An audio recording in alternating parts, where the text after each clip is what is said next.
বিরিয়ানি তো আমরা অনেক রকমই খেয়ে থাকি। চিকেন বিরিয়ানি সাধারণত বেশিরভাগই খাওয়া হয়, তার সঙ্গে মটন বিরিয়ানি এটা তো আছে। তবে যদি এই বর্ষার সিজনে ইলিশের মরশুমে এইরকম একটা ইলিশ বিরিয়ানি থাকে কেমন হয়।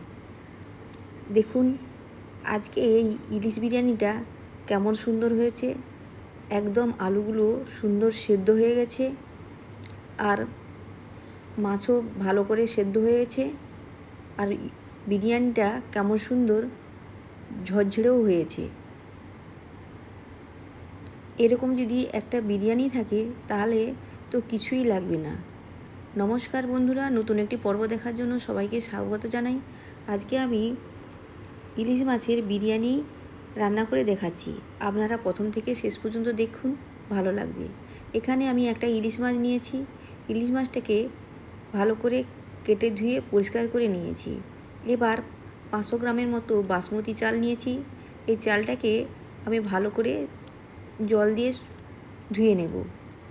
2 থেকে 3 বার জল পাল্টে আমি সুন্দর করে ধুয়ে নিয়ে আসছি। এটাকে আমি আধ ঘন্টার জন্য ভিজিয়ে রাখবো, পরে আধ ঘন্টা পরে আসছি। এদিকে মাছগুলোর আমি কয়েক পিস নিয়েছি, আমার সমস্তটা লাগবে না, কয়েক পিস লাগবে। মাছটা আমি 4 পিস নিয়েছি। লবণ আর হলুদ দিয়ে আধ ঘন্টার মতো আমি ম্যারিনেট করে রাখবো। এর সঙ্গে একটু সরষের তেলও দিয়ে দিয়েছি। বেশ সুন্দর করে মাখিয়ে এটাকে আমি সরিয়ে রাখবো।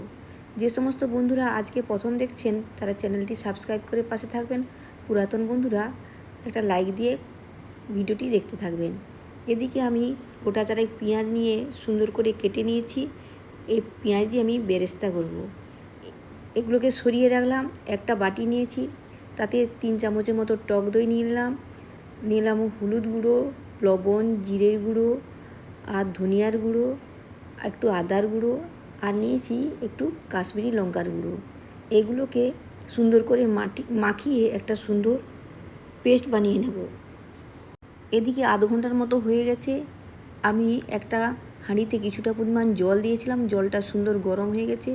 এবার গরম মশলা আর তেজপাতা আমি এই গরম জলের পরে দিয়ে দিচ্ছি। এবার কিছুটা সময় ফুটিয়ে নিলাম। ফুটিয়ে নেওয়ার পরে এরপরে আমি যে চালটা ভিজিয়ে রেখেছিলাম সেই চালটাকে আমি দিয়ে দিচ্ছি।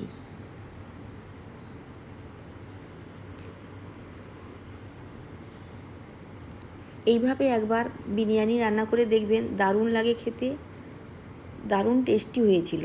এবার খুন্তির সাহায্যে নাড়িয়ে দিয়েছি, আর একটু সাদা তেল দিয়ে দিলাম, এতে ভাতগুলো একদম জড়িয়ে যাবে না। খুন্তির সাহায্যে ভালো করে নেড়ে চেড়ে নিচ্ছি। আবারও চাপা দিয়ে কিছুটা সময় আমি ফুটিয়ে নেব।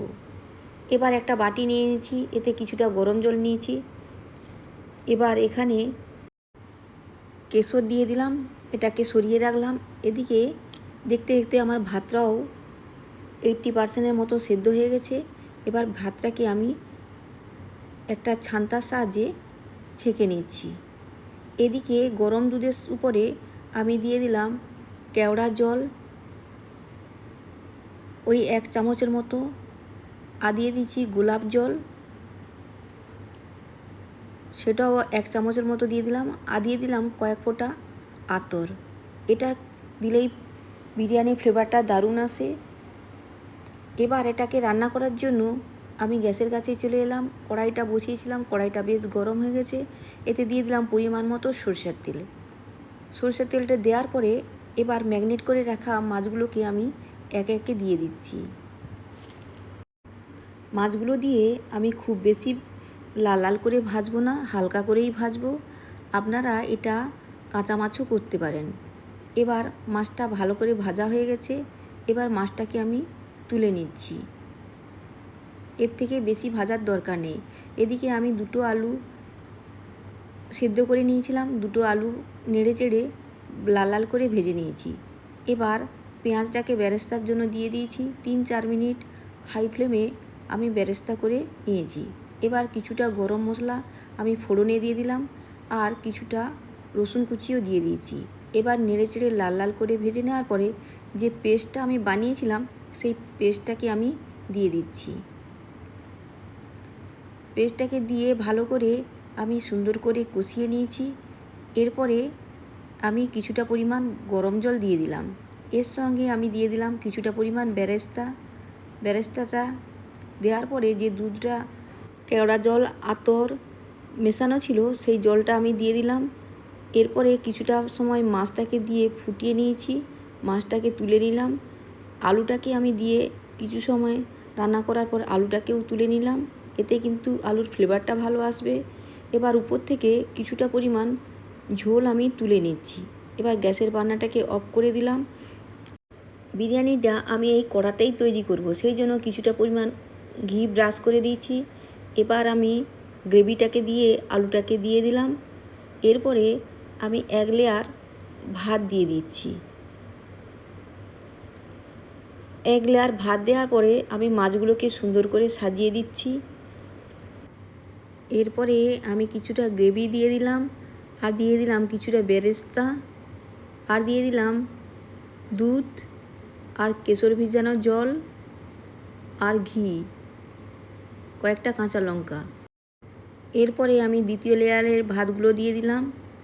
ভাত দেওয়ার পরে দিয়ে দিলাম গ্রেভি, কেশর ভিজানো জল, আর দিয়ে দিলাম বেরেস্তা, আর বিরিয়ানি মশলাটা আমি দিয়ে দিচ্ছি। এবার ঢাকনা চাপা দিয়ে আমি লো হিটে 15 থেকে 20 মিনিট দমে রাখবো। এর থেকে বেশি সময় আমার লাগবে না। 15 থেকে 20 মিনিট পরে ঢাকনা খুলে নিয়েছি। দেখুন বিরিয়ানিটা কেমন সুন্দর হয়েছে। এবার আমি একটি প্লেটে সার্ভ করে নিচ্ছি। দেখুন বিরিয়ানিটা কেমন সুন্দর ঝুরঝুরে হয়েছে, টেস্টও দারুণ হয়েছিল, একদম দোকানের মতন। এইভাবে একবার বিরিয়ানি বানিয়ে দেখবেন, কেমন হয় কমেন্টসে জানাতে একদম ভুলবেন না। আজকের রেসিপিটা যদি একটু ভালো লেগে থাকে, বন্ধুদের কাছে একটাই আমার অনুরোধ, যে সমস্ত বন্ধুরা আজকে প্রথম দেখছেন চ্যানেলটি সাবস্ক্রাইব করে পাশে থাকবেন, আর পুরাতন বন্ধুরা তো লাইক দিয়ে আমার চ্যানেলটিকে এগিয়ে যেতে সাহায্য করবেন। আপনাদের একটা লাইক আমাকে অনেকটাই উৎসাহিত করে, আর ভিডিও বানাতে অনেকটাই সাহস যোগায়। এতক্ষণ পর্যন্ত যে সমস্ত বন্ধুরা সঙ্গে ছিলেন তাদের অসংখ্য অসংখ্য ধন্যবাদ। ভালো থাকবেন, সুস্থ থাকবেন। দেখা হবে আবারও একটা অন্য কোনো রেসিপির সঙ্গে। আর এরকম সাধারণ রেসিপি পাওয়ার জন্য আমার সঙ্গে থাকবেন। আজকে তবে আসি বন্ধুরা, টাটা।